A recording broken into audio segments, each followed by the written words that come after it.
Ao observarmos a história de Maringá, percebemos que o desenvolvimento da cidade não se deu apenas por obras, empresas ou projetos urbanos. Parte importante dessa trajetória também foi construída por iniciativas sociais que buscaram acolher pessoas em momentos de grande vulnerabilidade.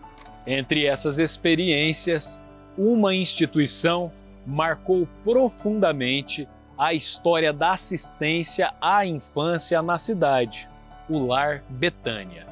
Fundado na década de 1960, o abrigo chegou a acolher simultaneamente cerca de 100 crianças e também adolescentes que, por diferentes razões, estavam afastados de suas famílias ou viviam em situação de risco social. Mas antes de revelar essas e outras memórias, eu gostaria de pedir a gentileza para que você se inscreva em nosso canal e ative as notificações. Assim, toda semana e de graça, você recebe os nossos novos episódios, ok?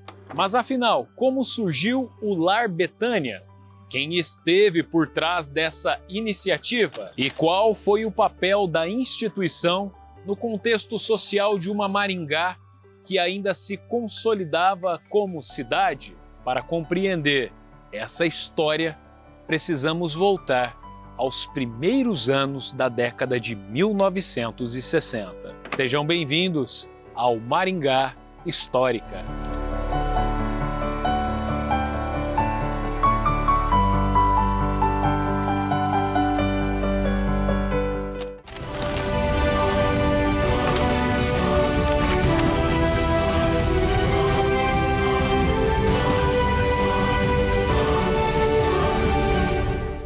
Na década de 60, Maringá era pujante. Fundado oficialmente em 1947, pouco mais de 15 anos depois, a cidade experimentava um rápido crescimento populacional, que era impulsionado pela expansão agrícola e pelo dinamismo econômico da região.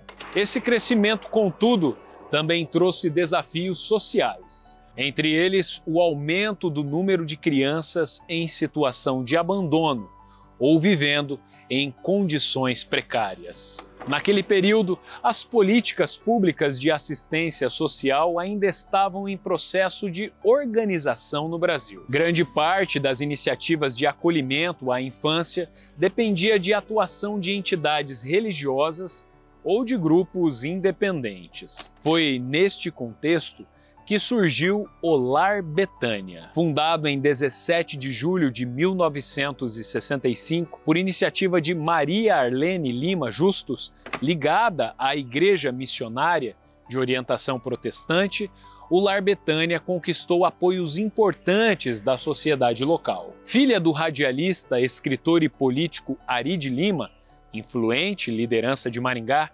Arlene Lima assumiu a presidência da instituição desde sua fundação, função que exerceria por quase 3 décadas, de 65 até 93. A proposta do Lar Betânia era oferecer abrigo e cuidado para crianças que não podiam permanecer com suas famílias.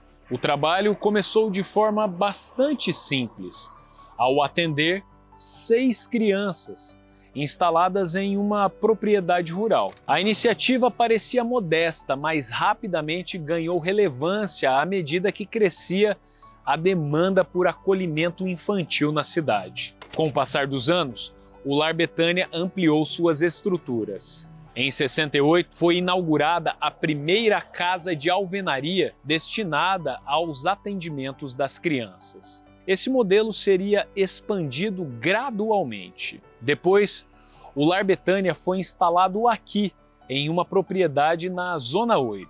Com aproximadamente 2 alqueires e meios, esta área era da Igreja Missionária. A pedido de Arlene Lima, o espaço originalmente previsto para a construção de um seminário foi cedido para abrigar o pequeno número de crianças do Lar Betânia.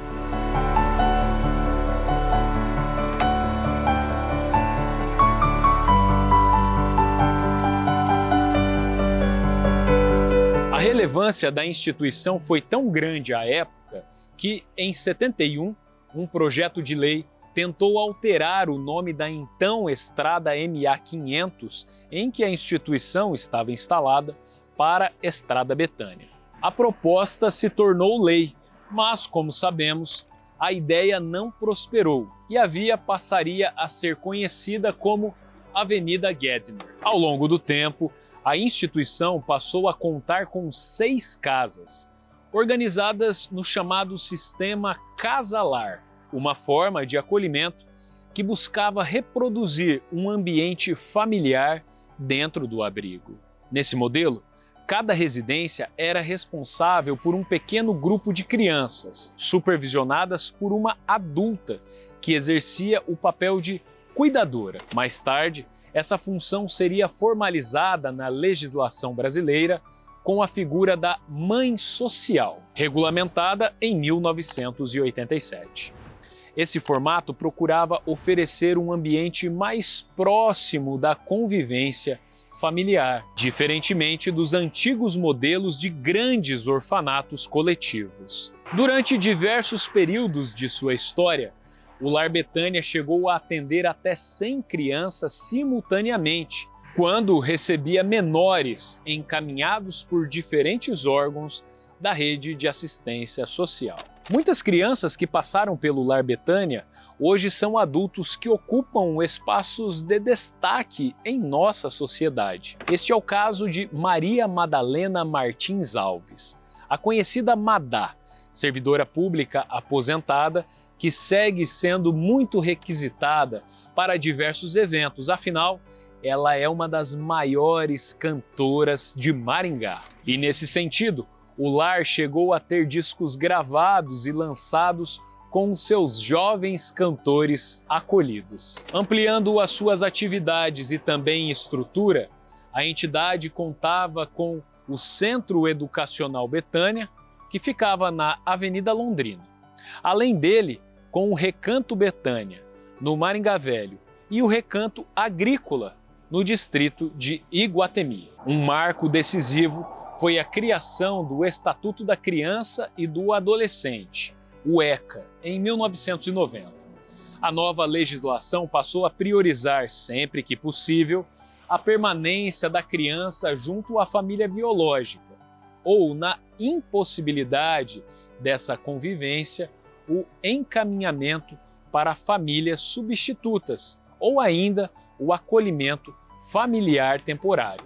Com essa mudança de filosofia nas políticas públicas, o modelo tradicional de grandes abrigos institucionais passou gradualmente a ser substituído por outras formas de acolhimento. Esse novo cenário trouxe desafios para instituições que precisaram se adaptar a uma rede de proteção social em transformação. Assim, em abril de 2016, o Lar Betânia suspendeu as suas atividades. A sua fundadora, Arlene Lima, não reclamou. Ao contrário, disse à imprensa que a entidade havia cumprido o seu papel ao longo de mais de meio século de existência e também acolhendo mais de 1.000 crianças. A história do Lar Betânia revela uma dimensão importante da trajetória social de Maringá.